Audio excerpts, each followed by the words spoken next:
Hey everyone, and welcome to the fourth tutorial in my intermediate piano series. If you've been following the series so far, then I really hope you've enjoyed it, and if you're new, welcome. I hope you like this tutorial, and if you do enjoy it, then at the end you might like to go back and check out the earlier tutorials in the series. You'll find a playlist link for every tutorial in the series in the description text right underneath this video.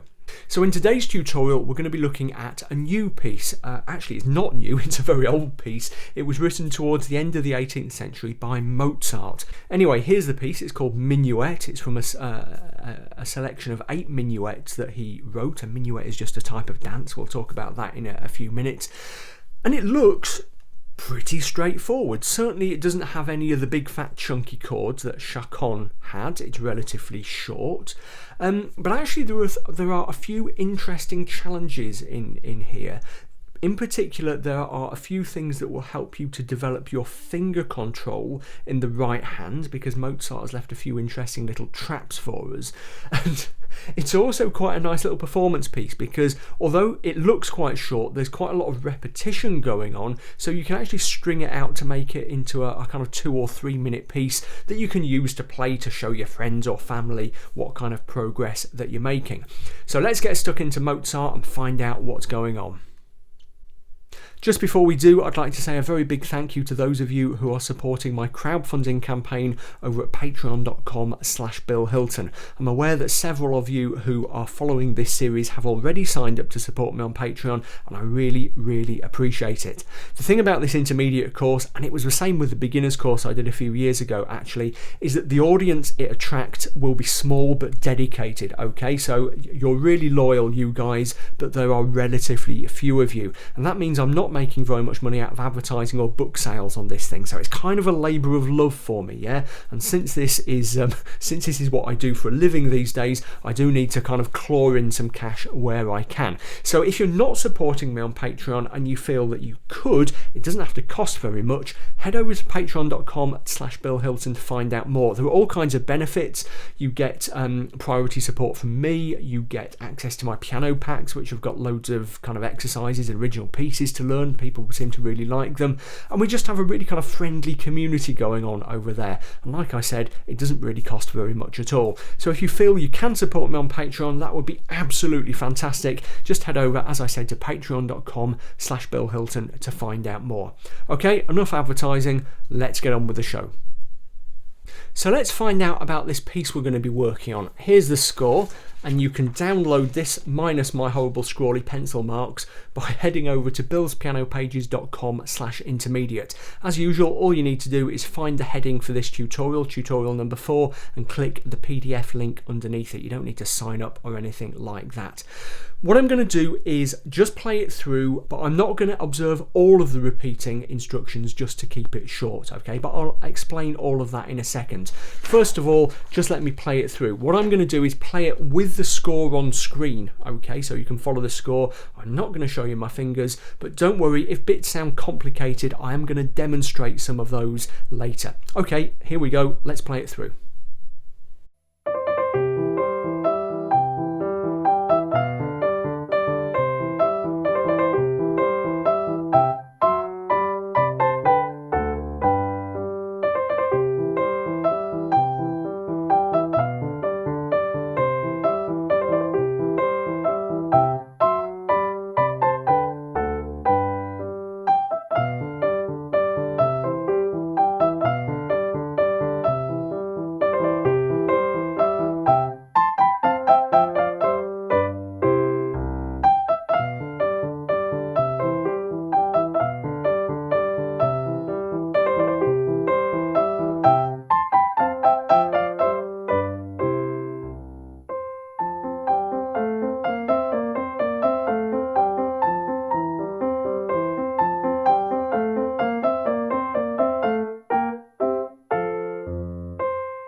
Okay, so let's have a look at some of the things that we've got going on here. Now, first of all, what is this thing? Yeah, but basically what I'm working from here, the score that we're working from, is an edition that I've prepared of Mozart's original score. This piece is the first in a series of 8 minuets that he originally wrote for orchestra, and the orchestral versions haven't actually survived, okay? But what has survived is the piano reductions, the piano versions that he created. Now, if you were to look at Mozart's original score, you would see it was very kind of bare bones, okay? He doesn't put in finger marks and things like that. He takes it for granted. You can work that stuff out for yourself. So what I've done is put in some phrase marks and finger marks and articulations and stuff like that just to help us. Now, you'll notice that there isn't a tempo marking, and that's because the title minuet, which is just a description really of what it is rather than a title that Mozart gave it. That title tells us what speed we should be playing this piece at. A minuet is a type of dance, and it is a type of dance that is performed at a moderate tempo. So we're not going too fast, we're not going too slow. We've got a lot of leeway there, and certainly I played it slower than you could play it. But basically the message here is don't go too fast, or don't go too slow either, just a moderate kind of pace. Now let's look in detail at the score. We're in 3/4 time. Some of the time we're in C major, some of the time we're in F major with a B flat in the key signature. And as you can see, there are 4 sections that I've labelled A, B, C and D. Let's just have a look at the structure and the way this thing works. And what you do is play section A to start with, and then repeat it because there's a repeat mark. Then you play section B and you repeat that because there's a repeat mark. Then you play section C, where we go into F major in the what's known as the trio section, and then you repeat that because there's another repeat mark. And then you play section D and you repeat that because there's a repeat mark at the end of that. And then when you've repeated section D, you get to this marking DC al fine. Okay, now I stopped here, but if you were to follow Mozart's marking there, DC al fine, and that is his marking, you would go back to the beginning of the piece, back to the A section, and you will play A again and repeat it, and then you will play B again and repeat it, and then you would stop, you would finally end the piece when you got to this fine marking, which just means the end. Okay, so you can actually string this piece out to make it quite long, okay, 50% longer than the length it took me to play it when I was playing through just a minute ago. So what did that take me? Maybe 90 seconds, 2 minutes or something like that. You can make this into a 3-minute piece, yeah? So there's quite a lot to get our teeth into here. What I'm going to do is take it a section at a time, and let's start off by looking at section A. Let's kick off by looking at the left hand in this A section. As you can see, in bars 1 to 5 we have this pattern of quavers, of 8th notes. Let's just play it through.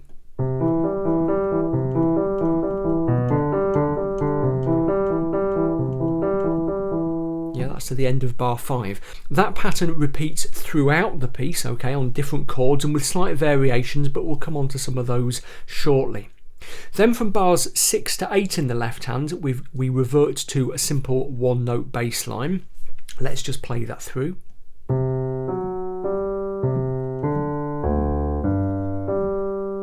That's pretty straightforward, except for that quick finger switch on the G there. We go down to, at the start of bar 7, C with the 5th, then squash a hand up to get thumb on the D there, then down to the D with the 5th, then hit that G with our 3rd and switch it so we can get up to this one comfortably. Now if you wanted to, you could jump that. Yeah, legato isn't a massive deal here. We want to be fairly smooth if we can, but if you end up jumping that a bit, then it's not the end of the world. What I've done there though is designed the fingering first of all to reflect the way I would play it, and also to keep it kind of smooth and flowing, because we've got staccato stuff going on in the right hand here, as we'll see in a moment. So it's a good idea just to just to keep things as fluid and as logical in the left hand as we can there. Now in the right hand things are a bit more exciting, because although the melody line is quite simple, we have quite a few ornaments. In particular, we've got 2 trills, so those are the notes with TR written above them, and we also have a couple of examples of grace notes. Okay, so in bars 3 and 7 you can see grace notes, those little miniature notes written next to the main notes. Let's deal with trills first. Now the whole thing about ornaments, especially in Mozart's day, is that they are very much left to the discretion of the performer, and you can play them in various different ways. So if you went to find a version of this minuet on YouTube, and there are several there, and I've gone to check this, and it is actually the case. Say you listen to 3 or 4 different versions, you will probably hear each player playing the ornaments, and the trills in particular, in different ways. Some of them will play quite simple trills, as we're doing here,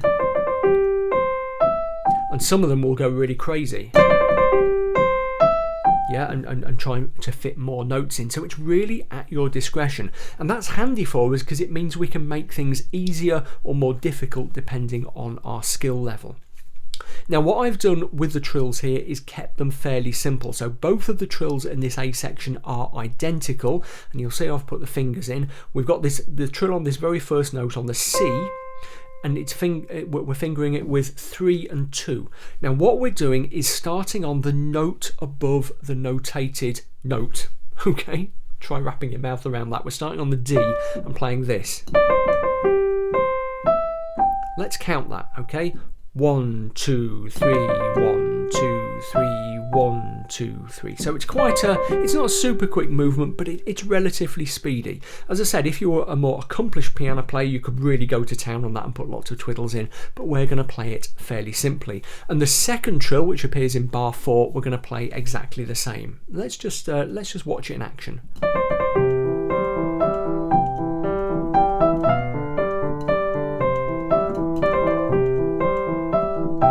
Okay, so they're really quite straightforward.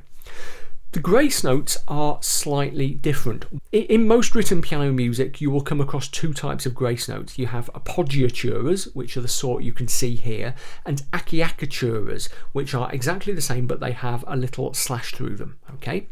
Now, in principle, when you see an appoggiatura, you're supposed to put the stress on the appoggiatura and make the main note unstressed. So if we look at bar 3, it will be something like this. And indeed, if you go on YouTube or Spotify, you will hear some people play it like that. If it was an acciaccatura, then the idea is it's much more like a regular grace note. Yeah.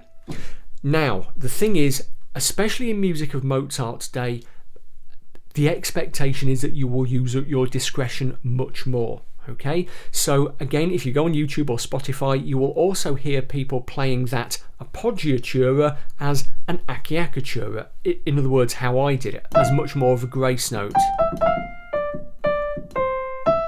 Okay, again, it's kind of up to you. What I'm going to be doing is just playing these particular grace notes as very quick grace notes. A little bit later on, in fact in just a few bars time, we'll see that sometimes it can be done differently. So let me just play through the first 5 bars with the trills and that particular grace note. Here we go.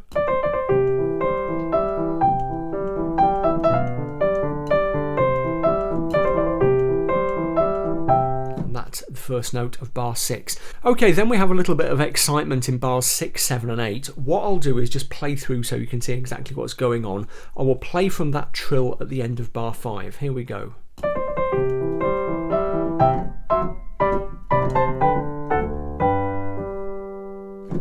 Okay, some quite interesting stuff going on there. First of all, we've got another grace note, again marked as appoggiaturas actually, because we've got them as a pair.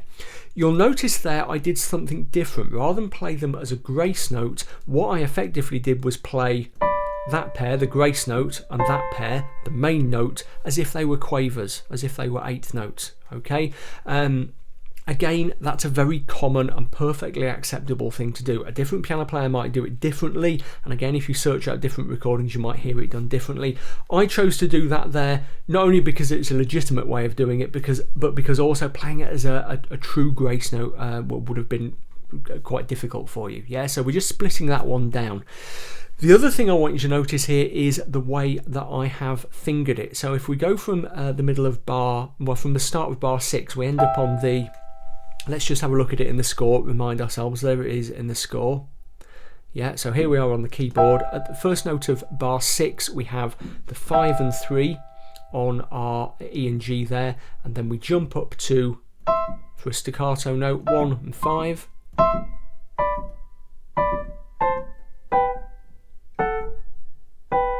Yeah, so basically what we're doing is this, from here, over, and then because that pair is repeating in the grace note, jumping on the thumb there, going over again with the seconds, down with the thumb, and then 1 and 4 there, and back to 2 and 5. Now if you really wanted to, you could just come all the way down with thumb and 5th. And maybe use your fourth there and come on to the 2nd. That might seem easier, but you'll find ultimately it's a lot riskier in some ways. Yeah, it's like you know, letting your car run down a hill without the brakes, without applying the brakes. It can be a bit kind of roller coastery if you do that. So you will probably find, although it takes a bit more practice, that you end up more secure if you do.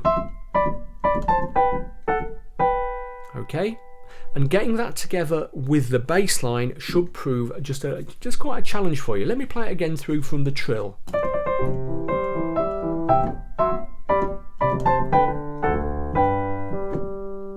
Okay, I think when I was playing through, I held that pair there with the G in the left there, and strictly speaking that should come off, so do watch out for that. Bear in mind as well that bar 8 has only got 2 beats in it. That's because we've borrowed a beat to put in the pickup bar at the start of section A. That pattern repeats throughout the whole thing. Yeah, so every 8 bar section starts with a 1 beat pickup bar and finishes with a 2 beat bar that's had its beat taken away in order to make up that pickup bar. Section B isn't that different from section A really. Just keep an eye on the fingering in the right hand. Yeah, I've tried to design it so the phrases fall neatly under your hands.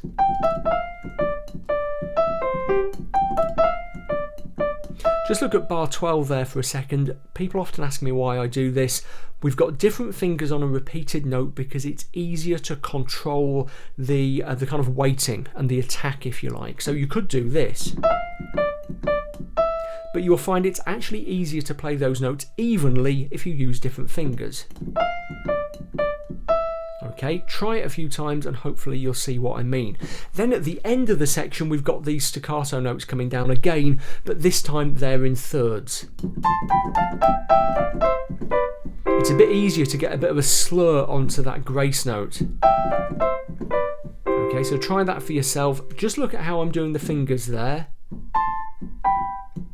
Okay, down to the F and the A with 1 and 3, 5 and 3 over.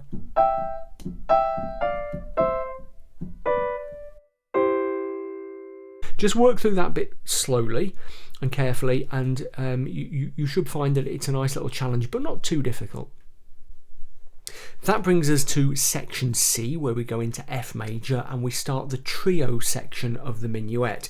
Now I don't want to dig into why it's called the trio section, it's just part of the structure and the conventions of the minuet form. But it does bring a slight change in mood. What I want us to do here is aim for a style that's slightly more flowing and elegant and stately. Okay, let me just play through.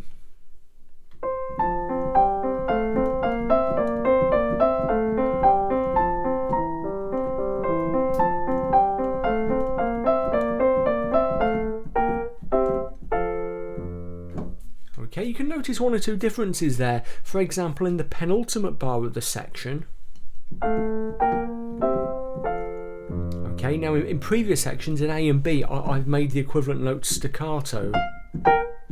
But there I haven't, yeah? And that's not to say that you need to play them obsessively legato. You know, you can make them a little bit detached, but I don't want the kind of levity, I don't want the kind of lightness of staccato there. I want something just a little bit more serious. Okay, so do think about that. Think about the phrasing in the right hand, and also notice how I played that grace note in the second full bar of the section, and again the one in the identical one that comes later on, the F to the E. Basically, I played that F grace note to an E crotchet, E quarter note, as equal quavers more or less, with a slight slur between them. Yeah, and again that's just kind of that's a perfectly legitimate thing to do, and it's just kind of my judgment. Like I said earlier, if you went to YouTube or Spotify and found 15 different versions of this minuet, you would probably hear 15 different ways of playing all the different ornaments. What I would do is copy the way that I'm doing it for now, and this goes for the trills as well, but as you become more familiar with the piece, feel free to play around, put your own spin on these ornaments. On the subject of ornaments, we then come to the vast excitement of section D. Let me just play it through for you.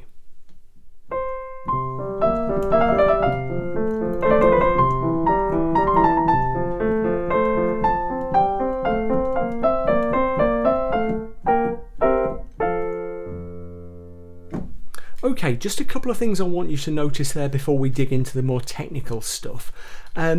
In the second full bar of the section and the fifth full bar of the section, look out for those rests in the middle of the bar. Once you've got past the excitement of the trills, it's really easy to linger on those notes. But don't, there's a rest, they're supposed to be detached.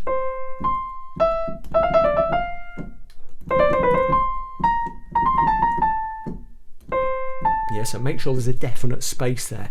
Also take a look at the penultimate bar. The very final chord, the third chord of that bar, is that shape in the right hand. Now the equivalent bar in the previous section, section C, had exactly the same thing but without the B flat. Yeah, so just watch out for that. There is a B flat in there just to thicken up that chord very subtly in that final section. Okay, the left hand is a little bit trickier here, and we'll see why in a second. Let me just play it through. So we have that slightly awkward shape to start with, and then this F shape, and I'm specifying that you should use your third on the F there. Make sure you do that, because you might be tempted to use your second, but third is more important. We'll see why in a second. Then we come to this chord, then back to the F shape, and then we've got a really awkward jump to here. And then we're back into territory that we've seen before. Now that third on the F there makes it much easier to get to the fifth on the F there,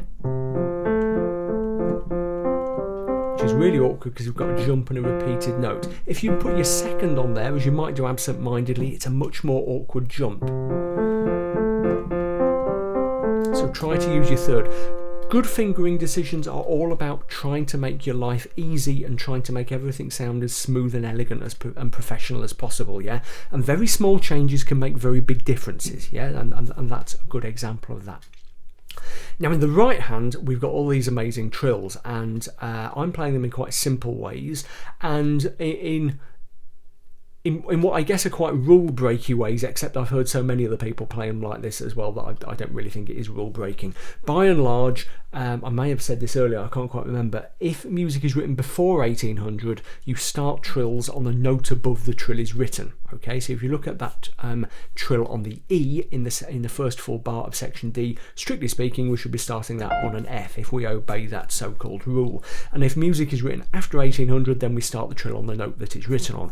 But that rule gets bent and broken all the time. And all of the trills in this section, in fact, I've started on the note where they are notated. The best way for me to demonstrate this is just to play the right hand through really slowly, okay? Like this. And then first trill coming up. Yeah, so we've landed with our thumb on the E, then we're going for the E on the second to take ourselves to the F at the start of the next bar. Okay, now that isn't an even number of notes. It's not like the trill at the start where we could comfortably say they were semiquavers. What we're doing there is squashing 5 notes into the space of 1. Okay, quintuplet if you want to think of it in tuplet terms, if you're familiar with that terminology.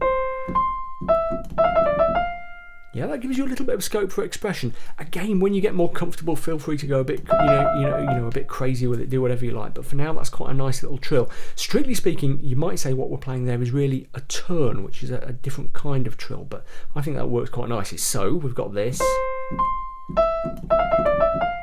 and then for the next one. Yeah, so we're going, I've notated this with thumb and third in the score actually. See how you get on. I've notated it like that, but I played it with thumb and second, I think. And we're going C, D, C, B, C, and then the jump. Okay, we're not playing it like this because that would be too big a stretch. So it's all about starting there with the thumb, so we've got room to get up here when we need to. And then we're up to the C, B flat, switch the finger to the second, and it's the same pattern again. It's the same pattern for all the trills in this section, and then to the A, and then we're back onto, you know, breathe a sigh of relief because we're back onto familiar territory. Yeah. Now the way to deal with those trills is to play them very slowly at first and then count them. Okay, so go really, really dead slow. 3, 1, 2, 3, 1, 2, 3, 1, 2, 3, 1. Okay, and you might find yourself, in fact, doing it at that speed, I find quite difficult. You might find yourself kind of lingering on that final beat, and it's not the end of the world if the note at the start of the next bar comes in a little bit late or a little bit early. Okay, as long as the left hand is strictly in time, it's not a complete disaster if there's a little bit of anticipation or delay in the right. Although, you know, try to aim for precision if you can. Okay, so with this section, it's going to be all about the counting. It's going to be all about the precision. And as I say, once you get comfortable with it, you know, expand on those trills if you like. And style-wise, it's very much the same as the C section. Try and get a kind of elegant and broad style before you go back. You do the D, C, L, fine to take you back to section A, where you're back to that kind of bright style of sections A and B. So homework for this tutorial, as you might imagine, is just get to work on this minuet. I would really strongly suggest that you take it one section at a time and that you play it separate hands to start with and really blast that separate hands practice. In particular, get the left hand down first before you start working on the right, because if you can get a good level of kind of automatic playing in the left hand, it will free up a lot of brain space to get that right hand going. With the right hand, you might be tempted to start with just to play the melody as written and not bother with the trills, okay? And if you really, really want to, then do that. But if you can, put the trills in from the get-go. Yeah, it can be tempting to play through without the trills, but then at some later stage you'll have to unpick what you've practiced and put the trills in, okay? So if you can, start off with the trills right from the start. That might prove tricky in section D, okay, but practice it, because practicing it will do you a great deal of good. The final thing I'll say is stay away from the sustain pedal. Sometimes you will hear professional classical players using, I don't put myself in that camp, by the way, but sometimes you will hear professional classical players using sustain pedal in Mozart and music of the same era, but it should only be done very delicately. Mozart's pianos didn't really have sustain pedals. They had knee levers and mechanisms like that had the same effect, kind of, but pedaling wasn't a big thing in Mozart's day. So stay off the pedal. Don't be tempted to use it to mush things together if they're sounding a bit weak. Okay, tuck your right foot away and just give the pedal a rest just for this piece. As usual, any comments, questions, ideas, suggestions, if you're really stuck with this, drop me a message. I'll be happy to hear from you. Send me a recording of you playing or a video. I'm always interested in stuff like that. If you're not subscribed to my channel, I think you probably are, but if you're not, then please do subscribe. Just hit the red subscribe button and the bell notification icon so you get updated when I release new stuff. And like I said at the start, if you can check out my Patreon crowdfunder, that would be amazing, over at patreon.com/Bill Hilton. It's absolutely fantastic, the community we have going on over there, and you get loads of great benefits like the piano packs, and it doesn't cost very much, so please do check that out. Okay, get to the piano, get practicing. Don't forget to keep working on your scales, by the way. Yeah, I'm watching you, not practicing your scales. Make sure you work on those scales. Happy practicing. I'll see you next time.